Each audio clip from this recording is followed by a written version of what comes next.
Hi, Dave. Hi, Eric. Hey, Dave. Do we curse on this podcast? Yes, Eric. Yes, we do. Are you ready, kids? Get your parents' permission, check your mailbox, and grab your shopping cart. It's time for the Adventures in Collecting podcast. I'm Eric. And I'm Dave. Welcome to Adventures in Collecting, where we talk toy news, culture, and hauls, along with our journeys as collectors. Our guest today is the founder and CEO of the Nacelle Company, a notable toy historian, Grammy Award winner, and the man behind shows like The Toys That Made Us and The Movies That Made Us, and the upcoming Toy Store Near You on Netflix. Welcome to Adventures in Collecting, Brian Volk-Weiss. Thank you for having me. And not to correct you immediately, but I always like to be anal about this stuff. It will not be on Netflix. It won't? Okay. Yeah, it'll be on Amazon Prime, YouTube, and a lot of other places. And listen, it could be on Netflix a long time from now, but it will not be premiering on Netflix. That's for sure. Gotcha. So that May 29th premiere date will be on Amazon. It'll be on Amazon Prime and YouTube. And then basically what we're doing, and this is, everything with COVID and whatnot is unusual. So we're just kind of going with the flow of embracing unusual. We, rather than wait to have 10 episodes done, which, that could be 3 or 4 months. We're basically, and if anyone has done this before, I'm not aware of it, but I'm not saying we're the first, because I hate when people say that and you're like, you're not the first. But we're just going to pop them out as they're done. So we just locked the second episode today. We should be locking the third and fourth, and we're going to put them out on Amazon Prime and YouTube immediately, and then basically put them everywhere else that our distribution network is, and that'll be Roku, probably Tubi, Pluto, places like that. So, within reason, within about 90 days of every premiere, it should be, in theory, everywhere else that you would go to watch anything. So from Samsung TV to you name it. Very cool. Well, before we dive into the nitty-gritty of the shows and everything, we always like to ask our guests what they're currently collecting and what toy line has you excited at the moment. Well, my newest thing, and this is like less than a week old, is Micro Machines. And that is because a new book came out. I think it's called Micro but Mighty, or Mighty but Micro. And the publishers sent me a copy of the book. People send us stuff all the time, and if I get excited about it, I'll post about it. I really was into Micro Machines when I was a kid, but I just kind of fell out of it, and I was never really into it. Like right now, this very second, I don't have a single Micro Machine in my collection. So, but I can feel the attraction building inside me, and I guarantee you, within a month or two, I'm going to have a pretty nice. I'll probably have at least 3 to 5, and within a year or two, probably a couple dozen, because that's how my collecting is. I go from 0 to 100 very quickly. So that's my newest thing. And then I'm always collecting Star Wars. I'm always collecting G.I. Joe, always collecting Transformers, always collecting Batman, always collecting RoboCop. I'll tell you something that always surprises toy people. I was never, ever, ever into He-Man until we made the He-Man episode of Toys That Made Us. And now, there's specific He-Mans I'm into. I'm always, pretty cautious with price. So, if I see a figure using He-Man, sometimes I'm cautious. My wife would tell you I'm not cautious at all. But yeah, and then I'm always into Star Trek. I always forget about Star Trek, but Star Trek might be my biggest collection, weirdly enough. And I'm into Legos as well. But I'm not into vintage Legos at all. So whenever a new set comes out, like I just built the '89 Batmobile. I just built Mega Bloks' Constitution class Enterprise. So yeah, that's. Did that answer your question, or was that too much or too little? No, that was perfect. Yeah, I just did the '89 Batmobile too. How wild was that thing? It was wonderful, absolutely wonderful. It was so cool.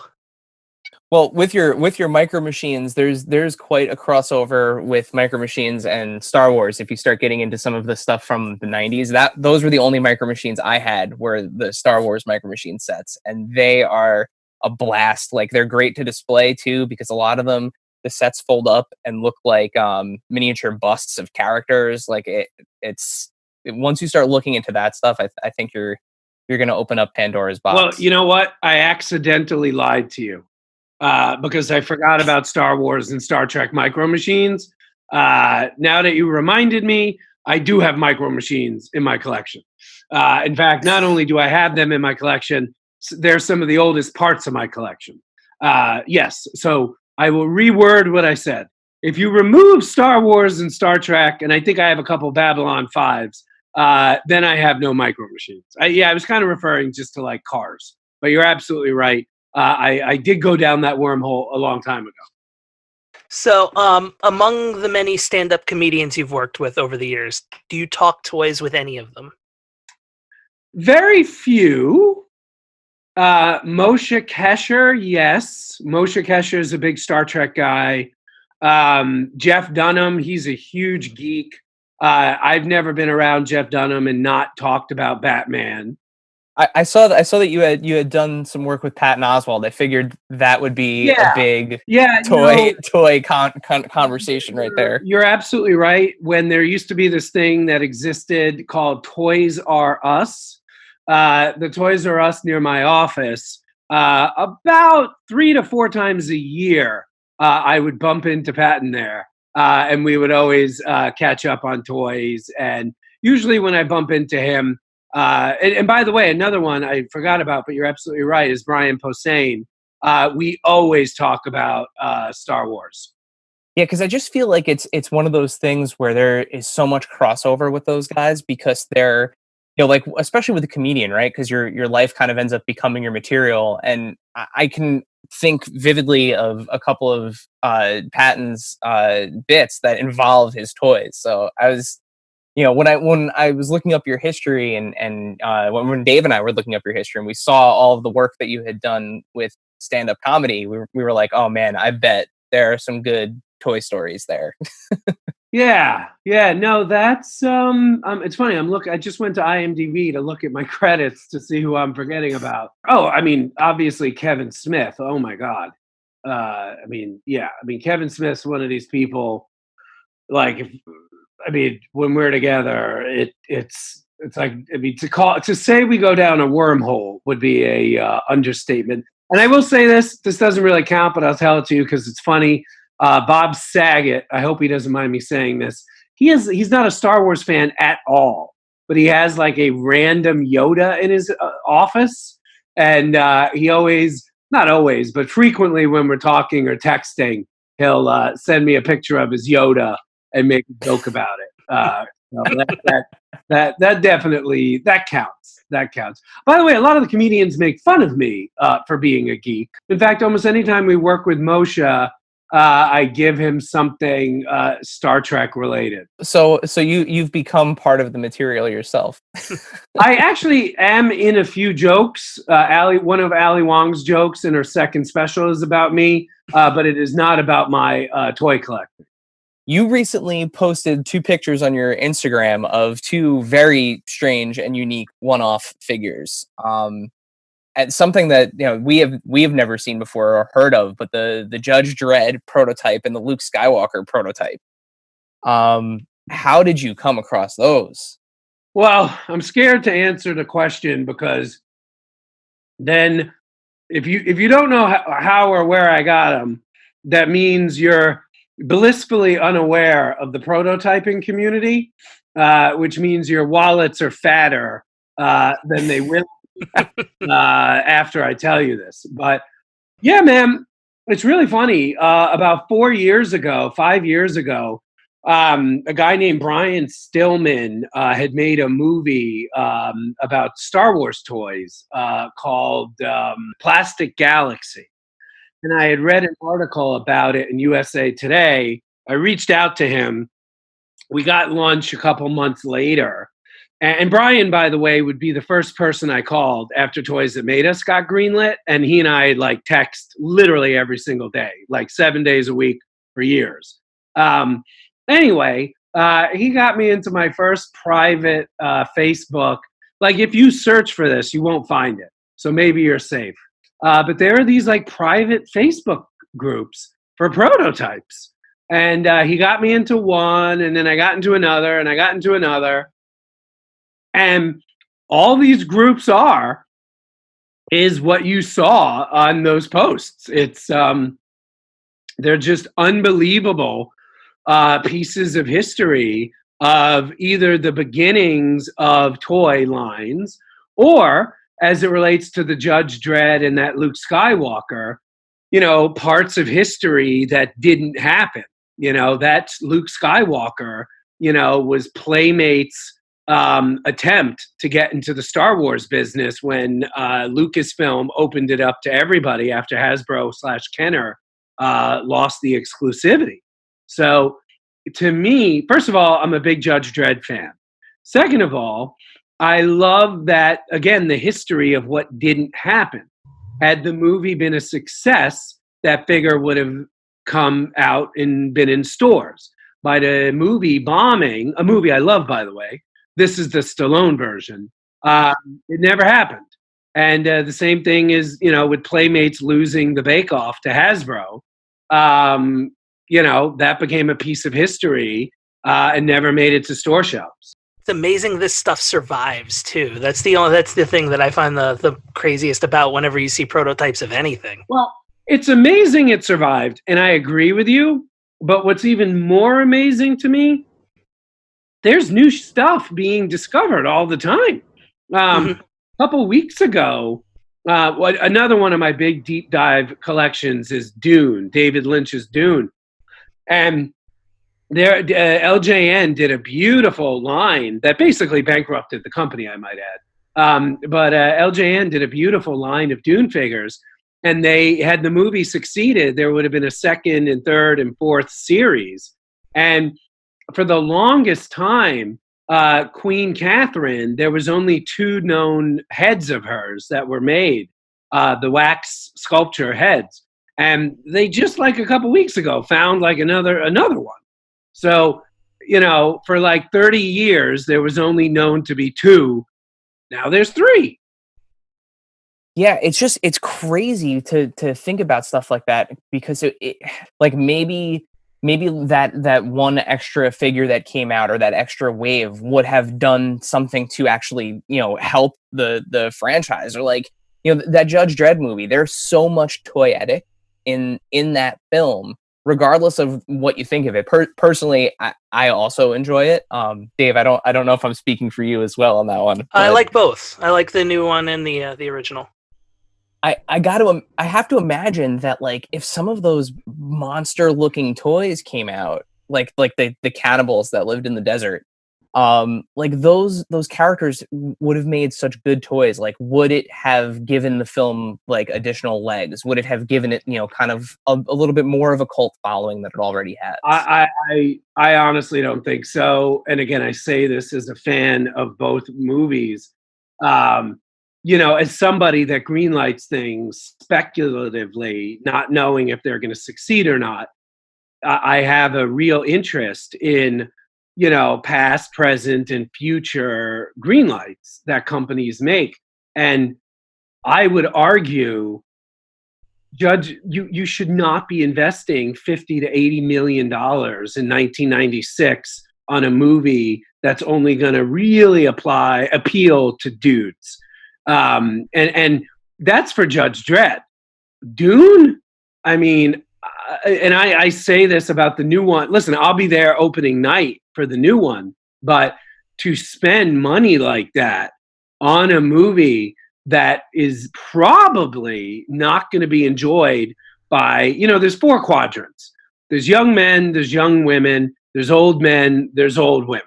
So to spend money like that on a 1 or 2 quadrant film, I think is bonkers, and no amount of toys, especially for Dune. I don't know how familiar you are with that, David Lynch's. Yes. Insane. And I love it. I mean, I've seen it dozens and dozens of times. I have one of my favorite prototypes is from Dune. I have so much consumer products from Dune. I have an entire shelf dedicated to Dune. But you can't. Star Wars worked because it appealed to all 4 quadrants. Certainly 3 quadrants, but I arguably 4. I don't think the toys would have saved either movie. Well, yeah, maybe I'm being a little hyperbolic regarding it saving the movie, but it's just to me it's interesting the amount of thought and artistry that goes into those things, and the fact that they stay buried for as long as they do. Like Zombie Sailor Toys on Instagram recently posted a picture of a Last Action Hero Arnold figure that was supposed to come out that he managed to find on card. Like, with the black shirt. Yeah. I wild. I love that movie. I'm looking. I'm working out of my home, as you know, as we all are, and I'm looking at my. I got 3 Last Action Heroes on card right now that I'm looking at. Well, even think about like the Dick Tracy blank figure that they didn't put out originally because it was a spoiler. Yeah, and then like maybe kind of never did. It's like the Wonder Bread He-Man. So speaking of He-Man and some of these more prominent toy lines that we've talked about, the toys that made us, right? So you guys really nailed the nostalgia factor with that show. Even for the lines that a lot of people know and love, there was still so much new to be learned to be learned from the seasons of that. How do you go about selecting the lines that you want to feature on that show? Well, first of all, Netflix very nicely just let me pick. So let's start with that.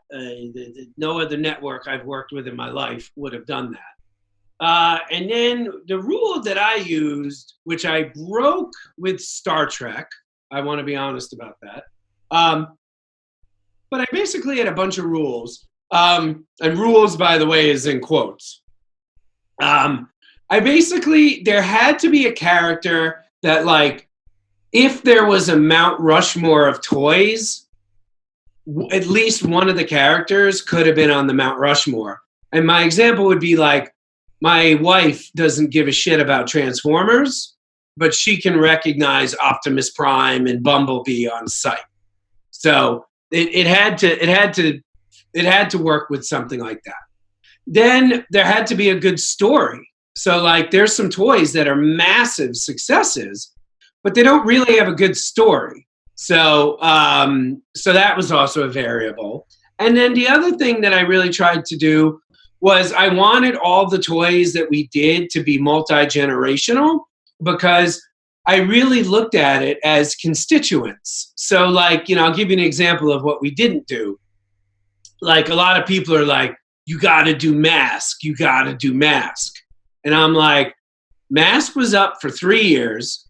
Arguably, the 3rd year was a complete disaster to the point where season 3 of Mask had very little to do with seasons 1 and 2. It was like a very peculiar like reboot within the first generation. But even without that, it was a 3-year toy line. So you're not going to get generations of fans. Whereas with Star Wars or Barbie or Hello Kitty or even G.I. Joe, you're going to have at least 2 or 3 or even barely 4 generations of Netflix subscribers that are interested.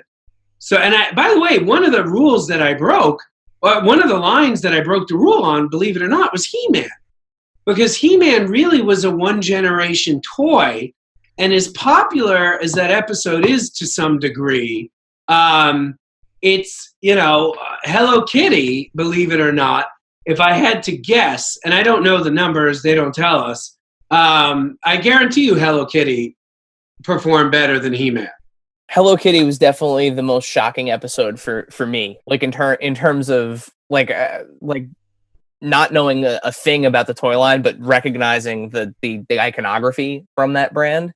The ins and outs of that toy line were absolutely insane. We could make a 2-hour documentary about the making of that episode. I mean, I had a rule with making the show that it was going to be a positive show. I worked really hard to avoid dark, negative stuff because at the end of the day, it was a show about toys. We were interviewing Hasbro employees that had been fired 30 years earlier after Hasbro bought Kenner. And they were crying and angry. And any other show I've ever produced, that would have been at the front of the episode and in the trailer. But I just didn't include stuff like that. And to that point, with the Hello Kitty, I mean, it was bonkers. I mean, the company was bonkers. Everything about it was bonkers. But I just didn't include it in the episode because that's just not the show I was making. But yeah, we could have made a very different episode. And out of respect to Sanrio and how open they were to us, and I would argue in some ways too open, we did not show some of the warts that we saw. So what would you say would be the most challenging? Would that be the most challenging thing that you came across in putting together the stories in the series? Or was there something else? No, I mean, Hello Kitty was the hardest episode to make. Second hardest to make was Lego because, first of all, there were a lot of documentaries about Lego. So we had to work really hard to find something original about it. But the other problem with Lego is they really don't have characters the way the other lines do. So it's very easy to push emotional buttons, with showing Luke and Leia, He-Man and Skeletor, Cobra Commander and Destro, whatever. But you really didn't have that with Lego. So we had to work really, really hard to find an original way into the story. And to be completely honest, I think we came close. That's one of the episodes I wish I could get a do-over. Really? Yeah. Yeah, because see, like that was one where I mean, granted, to your point, there's a lot of information out there about Lego, but like I just feel like I feel like you guys did tackle that at a much different angle than anything else I had previously seen about it. Like I feel like it was more. I mean, I don't want to say gritty because the show's not really, to your point, it's meant to be a positive show, but I feel like it touched on things that I had not seen in other documentaries. Yeah, I feel like I learned a lot from it too. I appreciate you saying it. I'm probably being too hard on myself. And whatever. That's what, as an artist, that's how you're supposed to be. You always think you can do better. One of the openings for the episodes drives me crazy. We didn't do something else. So, listen, I'm sure it's fine. I've heard no criticism of the episode, literally none. But I know a way to do it now that I'll give you an example. The Transformers episode, that whole thing with the tin cans, with the opening and how it all came back to tin cans, that was literally like we had a completely different episode. That was very, in my opinion, boring. And we just hadn't cracked it. And then I just was going through transcripts, trying to find a different way to tell the story. When I saw the word tuna fish can or tin can had appeared 3 times. And I was like, why does tin can appear 3 times? And that helped us crack the episode. And I think we made a very original Transformers documentary because we figured that out. And then also the stuff with Cullen, and his brother. But I just feel with Lego, if I could do it all over again, I really, more than we did, we only touched upon it, but more than we did, I would have. The company was traumatized from almost going out of business in '03. I mean, traumatized. Every interview we did in Billund, like literally, I'll never forget. We were interviewed. She's in the episode. We interview her primarily about Lego Friends. But I remember talking to her, and she was probably 28, 29 years old when we interviewed her. And she was traumatized by the 2003 almost bankruptcy. And she was probably in junior high school when that happened. So the fact that there was an employee who didn't work at Lego in '03 that was traumatized by it, that was really interesting. And I think it's a real testament to Lego and how respectful they are of the delicateness of staying in business and success, that a brand new employee 20 years later, or 15 years later, whatever, was literally talking about the bankruptcy as though she had worked at the company when she hadn't. I've never seen that before. And I've interviewed people who have worked at dozens of companies. Yeah, I mean, there's definitely, we've had the opportunity to talk to both Amy Corbett and Jamie Berard from the Lego Masters show on Fox. They were the two judges. Yeah. And it's very obvious, speaking to both of them, that there is this very like close-knit family vibe for what's going on, in Denmark at that company. Yeah. So, part of me is like, wow, that's really, that is shocking. But on the other hand, it's like, you know what? It kind of makes sense, because I bet they ingrain that kind of like shared feeling culture, throughout all of their employees. Yeah. I mean, every single room except for bathrooms, conference rooms, offices, every single room in Billund, and this is probably true for other Lego offices too, has a container in it filled with red Lego bricks. And basically what they're doing is they're making sure nobody forgets. No matter what you do here, no matter how highfalutin you might run the Star Wars account, you might run Ninjago, it's all about the bricks. Don't ever forget, it's all about the bricks. I'm sure you've gotten this question 1.5 million times, but we can't have you on a toy podcast and not talk about season 4 of every toy collector's favorite series. If there is a season 4, and it has not been greenlit yet, but if there is a season 4, I know what toys we're doing. I can't say what they are, but 2 of them are super obvious. One of them is medium obvious, and one of them, if Netflix lets me do it, will be a personal bookend for myself.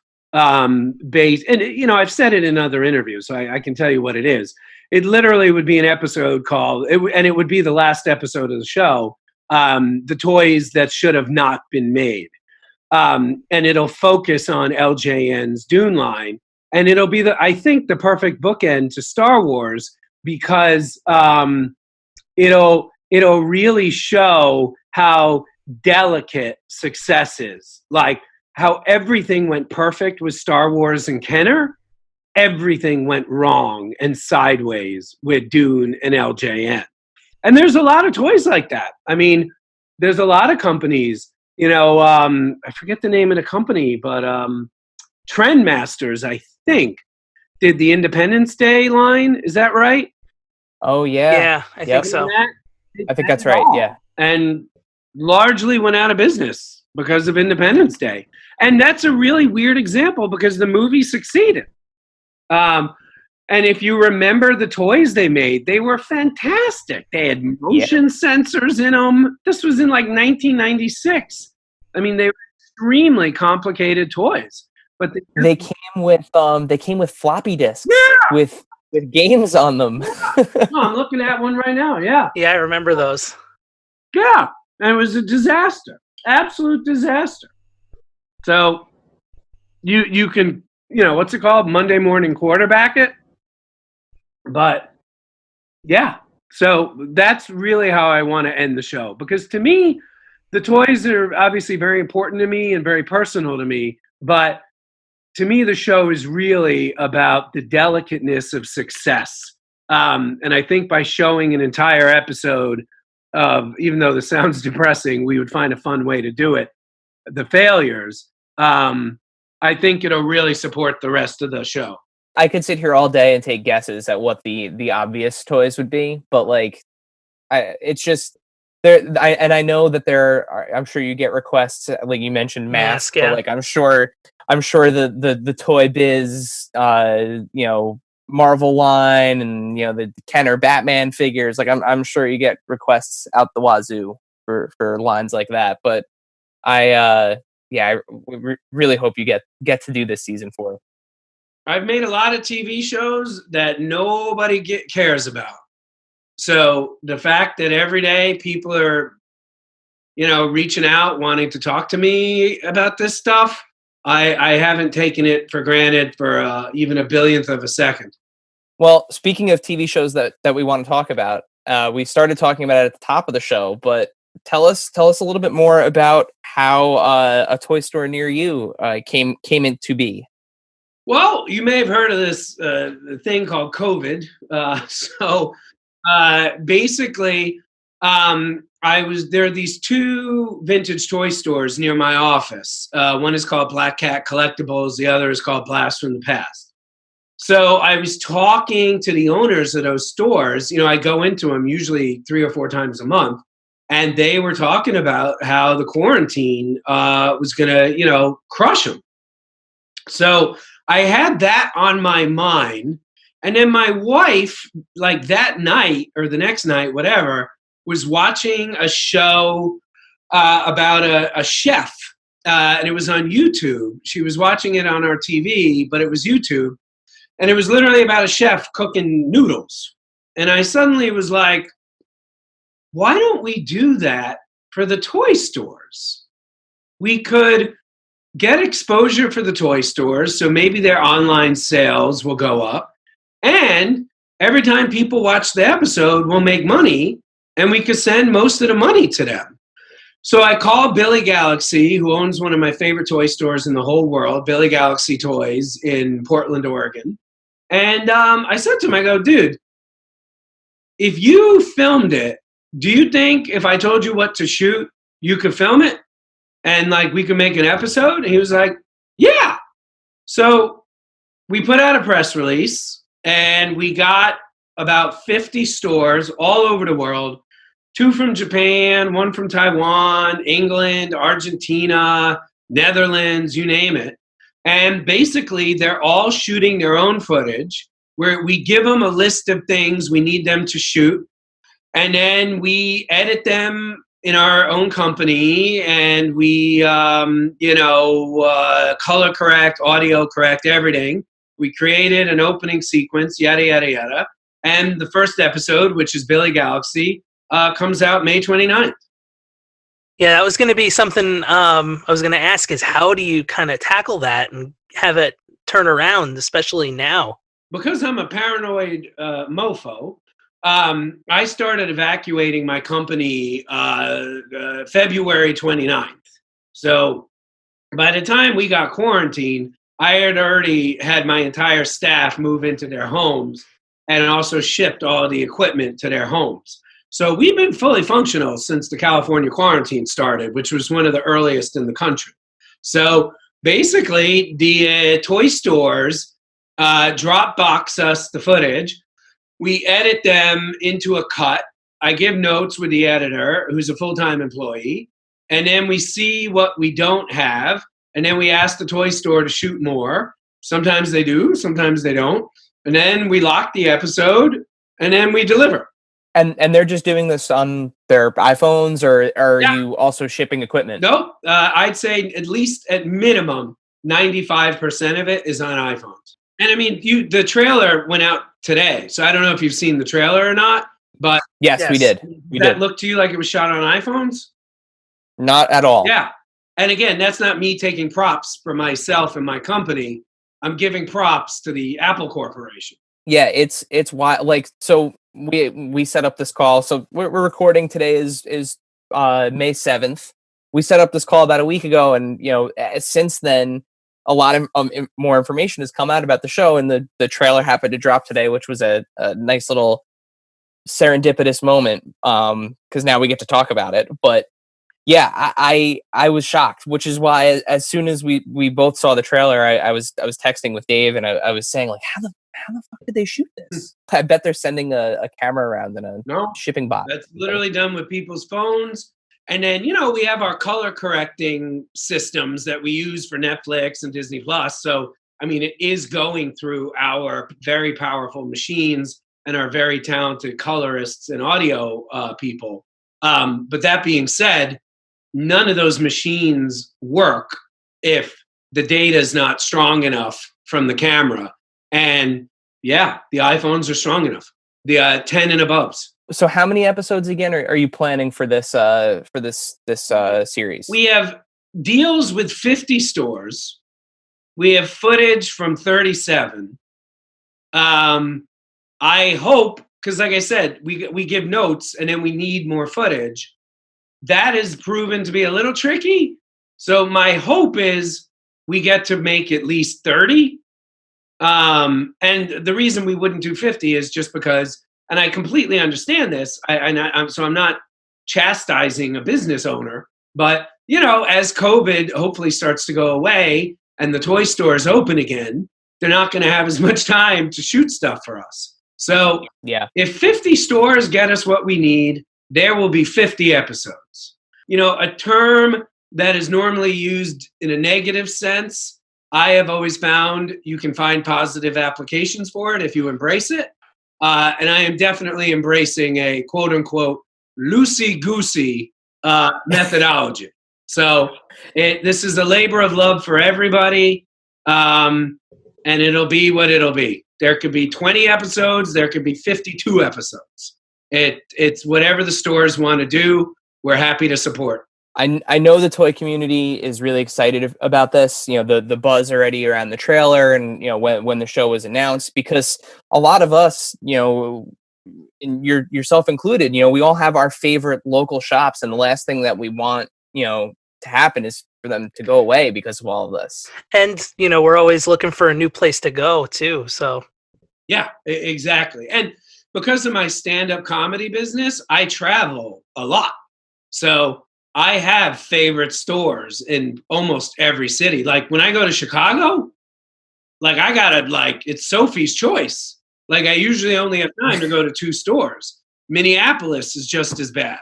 Like there's 4 stores in Minneapolis that I love. So I am dialed in. And then every now and then I get to go to a new city. Because I usually go to the same 20, 30 cities over and over. By the way, Seattle, oh my God. Like 300 toy stores there. So yeah. So I'm whenever I go to a new city, I love finding the vintage toy store. Also the pawn shops, by the way. Pawn shops don't get enough credit. You can get some great stuff at pawn shops. But yeah, it's my favorite thing in the world to do. Because when you're shooting stand-up specials, I usually don't have to be on set till 4 or 5 o'clock. So, and then we don't start shooting till 7 p.m. So, yeah, going to these toy stores during the day in the era of Uber is the greatest thing in the world. Well, once we're allowed to travel again safely, we'll definitely be hitting you up when we when we're going around. And we're like, "Hey, Brian, we're here. What's good? Yeah, what's good in this state? Please do." Definitely. And before we let you go and let you get back to producing more incredible content and all types of varieties, is there anything other than the new show that you want to plug? Is there any cool stand-up stuff that you have that you're working on? Anything that you want our listeners to know about? It's funny. These questions, I'm always hamstrung answering them because I can only talk about what's been made public. So, there's so much stuff I want to tell you. I can't tell you. But what I can tell you is we have, in my very unhumble and biased opinion, we have a wonderful show coming out in the fourth quarter on Disney Plus called Behind the Attraction. which is all about we're partnered up with Dwayne Johnson and his company, $7, and that's all about individual attractions, also known as rides, and parks. So that's coming out hopefully in November, December. And then we have another show coming out that has been announced, but it hasn't gotten too much press yet, on BET Plus. That's coming out next month, called All the Way Black. And that show is a very, very deep, nostalgic dive into African American pop culture. So we do a show for the CW called Discontinued. It's not like the African American version of Discontinued, to be sure, but it's a very similar deep dive into a very specific part of American culture. And in this case, African American culture. Awesome. Yeah, I can't wait for all of that. Literally my ears perked up when you said that you were making a show about attractions with The Rock. Yeah. Because that's the other thing that Dave and I are very passionate about is Disney World and Disneyland. So you will be blown away. The access. I hope they don't mind me saying this. I mean, we would be seeing things and doing things where I'm like, if they knew we'd be doing this, I don't think they would have greenlit the show. Like, awesome. This thing called Third Shift Tour. It started at 9 p.m. and went till 6 a.m. I mean, at Anaheim, I mean, what we saw, this is the one thing I'll say, and again, I hope Disney doesn't get mad at me for saying this. Anybody who saw, you know how everybody gets mad at Disney for their ticket prices being so high? Yeah. If people saw what I saw, they would be shocked they actually can make a profit. Yeah, you saw a lot of what they would refer to on the internet as not safe for magic and NSFM. Well, it's funny, and I know you're joking, but I will say this: what they do, what the Imagineers do, is so mind blowing that in a weird way, like, first of all, unless you're 5 years old, inherently there's no magic. So correct, but arguably, when you see what they've done to make it appear to be magic, at least in my opinion, it's more impressive and more magical. Because like there's an attraction I was behind the scenes on. I can't tell you what it was, but seeing how it worked and knowing that there was a staff meeting at some point where somebody said, hey, if we do X, Y, and Z, we could make this happen. The fact that this employee was not laughed out of the room or fired, but this corporation went on to spend billions of dollars to do what I think in any other company would have been like, is this guy drunk? Like, it was like just crazy. I mean, like I said, there was this one thing I saw, and I saw many things like this, but this one thing in particular, I just remember like it was time to go on to the next thing. And I just stood there looking at this, being like, this is 1 billion pounds of concrete. This is not one, not two. This is dozens of like the most powerful computers on earth, like put together in a room. Like, yeah. I mean, it was just stuff like that where it really felt magical. In a weird way. Well, we're gonna once this show comes out, we're just gonna have you come back on, so that way we can give more context to the stuff that you're hinting at. that would be my pleasure. Awesome. We'll reconvene. Yeah, we'll reconvene and we'll do a special episode once the show's out on Disney Plus, and we'll have you back on so that way we can revisit all this cool shit. For sure. Oh, I wish you had cursed sooner. I didn't know I could curse. I've been holding it on to curse. Oh, no. Sorry. I usually give that green light at the beginning. Yeah, no. I mean, if you want to get a couple out. It just cracks me up. Whenever I curse, the podcasts are like, whoa, hey, please, this is a family show. And then when I do curse, it's like, oh fuck, I could have cursed. It's a family show in the sense that my brother and I host it. There you go. The best kind of family. Yeah, our upfront is actually the first thing that you hear is us asking each other if we curse on the episode, and we say all right, yes. next time.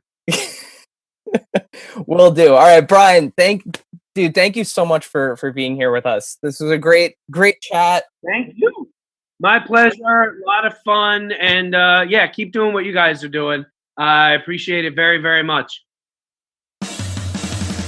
Thank you, dear listener, for hanging out with us today. Subscribe, rate, and review us wherever you listen, and then tell your friends to do it. Thanks also to Joe Azzari, the golden voice behind our intro. Our music is Game Boy Horror by the Zombie Dandies. Find more about them both in our show notes. Follow us on social media at AIC_podcast on Instagram and Twitter.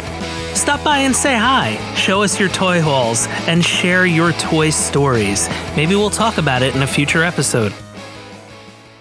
Don't try this at home. Void where prohibited and some assembly required. Each sold separately, not a flying toy. Consult a physician if your toy run exceeds more than 4 hours.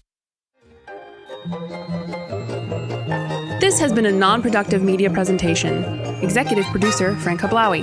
This program and many others like it on the Non-Productive Network is distributed under a Creative Commons Attribution Non-Commercial No Derivatives license. Please share it, but ask before trying to change it or sell it. For more information, visit non-productive.com.